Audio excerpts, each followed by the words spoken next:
Last episode really hit us in the feelings. Wanda's origin story got seasoned. The word chaos magic and Scarlet Witch were introduced in the MCU for the first time. But the biggest reveal was the fact that Wanda was always a witch her whole life.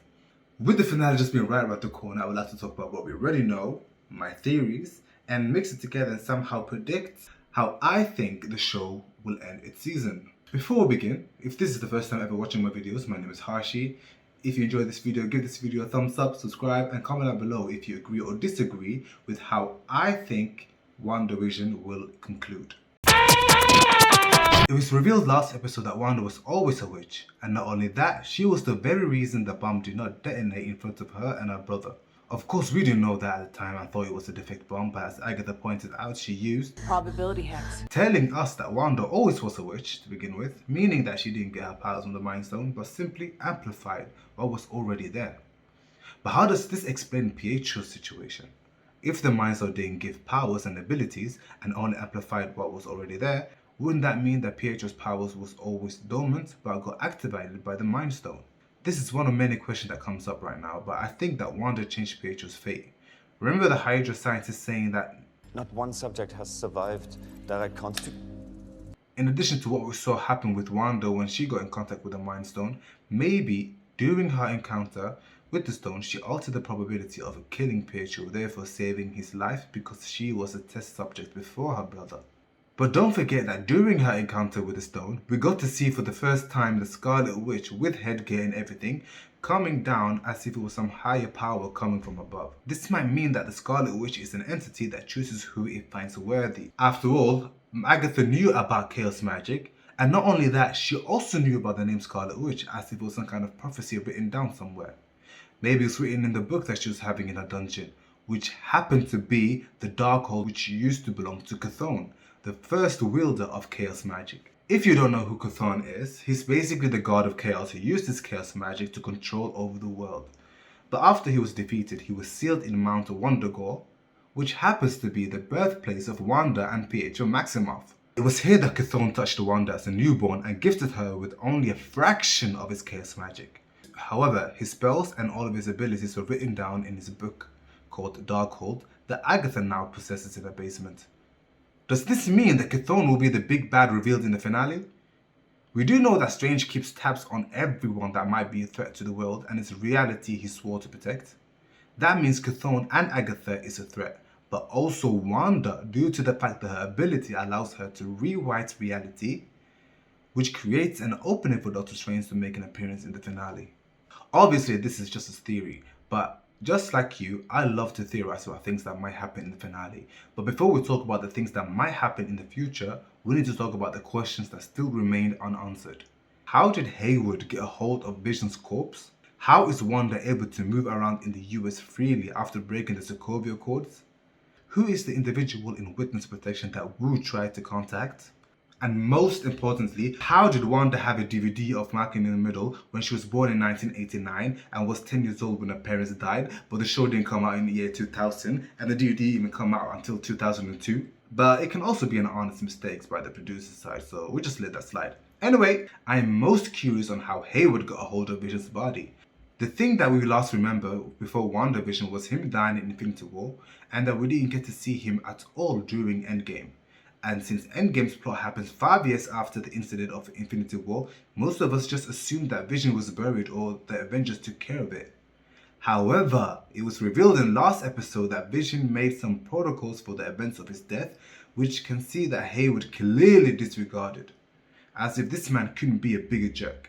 Not only did he make Vision into a weapon, but also doctored the footage of Wanda's visit and blamed her for something that she didn't do. But this ties to another theory many people are thinking about. We got to see Wanda manifest Vision during the events of her creating her reality, and that Vision can't live outside of the reality. We literally saw him break down as soon as we stepped out of WandaVision. Does that mean that Vision dies with the reality, or will there be a way to save him? Many people are theorizing that Wanda can put Vision's conscious in the cataract body. However, due to this line in last episode, but what is grief? If not love, persevering. I believe that this is a foreshadowing to a possible outcome where Vision is dead and Wanda doesn't get to have her happy ending. This leads to my theories. I know there are many different theories that will be answered in a few hours' time, but I think that we should focus on unanswered questions that we already have. For example, how did Agatha get a hold of the Darkhold? My theory is that Agatha got hold of the Darkhold during the blip, after learning about chaos magic and possibly the book having descriptions of the Scarlet Witch. She might have tried to summon the entity, but we all know that Wanda was gone during the blip, meaning that Agatha couldn't be able to summon the Scarlet Witch or the entity itself. However, what I think is that Agatha summoned the closest thing to Wanda, which was Pietro. What if the spell Agatha used to summon Pietro was a spell that can only summon living creatures, and therefore she couldn't summon Wanda's original brother, but therefore summoned Pietro? I believe that Pietro is the real Pietro from a different multiverse. Not our Pietro, but the fake Pietro that we've seen in WandaVision. Agatha said that Pietro was her eyes and ears. And that she was possessing him through a Cristallo possession. That means that she can only hear and see everything as if she was looking through a crystal ball. But how does that explain his speed? I believe that Agatha somehow summoned Pietro from another dimension, but this Pietro is the very same Quicksilver from the X-Men movies, and this might be how the mutants can be introduced in the MCU for the first time. This is just a wild guess, but there are other theories that I believe just makes more sense when you think about it. One of them being that her parents aren't actually her parents. We all thought the two recurring people in the commercials were her real parents, but during the last episode we found out they are completely different people. The thing is that in the comics, Wanda and Pietro were raised by two people who actually were not their parents. And when they found out who their biological parents are, it was none other than Eric Magnus Lenscher, better known as Magneto. We all know that the commercial represents her traumas, but many people think that the two recurring people not being her actual parents was just a troll. But I think it's a foreshadowing towards a huge reveal that might happen in the future installments or in the finale. Another theory of mine is about the individual who is in witness protection. We know that Wu got involved in all of this when he was trying to contact the person in witness protection in Westview, and I believe that that person is the delivery man due to three reasons. The first reason is, remember in episode 4 when Wu was trying to ID everyone in WandaVision? There were two individuals not on the board, the delivery guy and Dari. In the beginning, I believed it was one of those two, because Wu already knows the identity of the person who is in witness protection, therefore the individual would not be on the board. But due to this second reason, I believe that Dari is a different person entirely due to the flower theory. I believe that Dari is Arcana Jones. If you pay close attention in the end credits, you will see a flower. We all know that Marvel don't put random stuff in their installments without a reason. And if you look at the scene where Monica confronted Wanda about Hayward trying to get to Vision, you can see that Wanda had red or pinkish flowers in front of her house. But note also that Agatha had purple bluish flowers in front of her house. These are the same colors as their magic powers. But what does this have to do with Dari? During the confrontation between Monica and Wanda, we saw Dari for a split second planting yellow flowers in front of her house. This is why I think Dari is Arcana Jones. Arcana Jones is a character from the comics and she has the magic ability to wield energy, but here's the thing. In the comics, her powers are illustrated with a bright yellow color. Another reason why I think Dari is Arcana Jones is because Arcana's late husband was named Philip Jones, which sounds a lot like Dari's husband Phil Jones. But thanks to episode 4, we know that Phil Jones isn't actually Phil Jones because of the picture of him on the board.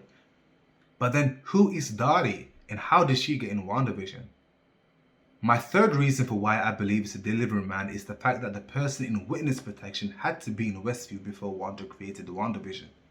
Between Dari and the delivery guy, we only got to see the delivery guy, which created a different theory of mine. We know that Dari is one of the victims of Wanda's reality, but Agatha isn't. We also know that Agatha has some kind of power hunger / thirst for knowledge, but what if Dari is one of Agatha's victims like her sisters from the trial? I mean that Agatha is on the search for other witches and that Dari could be one of the recent victims Agatha drained and that Dari entered WandaVision to try and warn Wanda, but instead got her mind controlled because she didn't have the magic to protect herself like Agatha. This theory is one of my theories that I'm kind of doubting, but we'll soon find out in tomorrow's finale. Speaking of the finale, I think there's some key things that needs to happen in the finale. The finale must include a fight between Agatha and Wanda with possibly Monica's help. And the last time we saw Monica was in the end credits in episode 7. So we need to see how she gets herself out of that situation and how she possibly be the one who helps Pietro out of Agatha's possession. Another thing that must happen is a family team up. We know that Vision is on his way, and due to these photos being released, the family team up is basically confirmed. This might be when the twins gets to shine.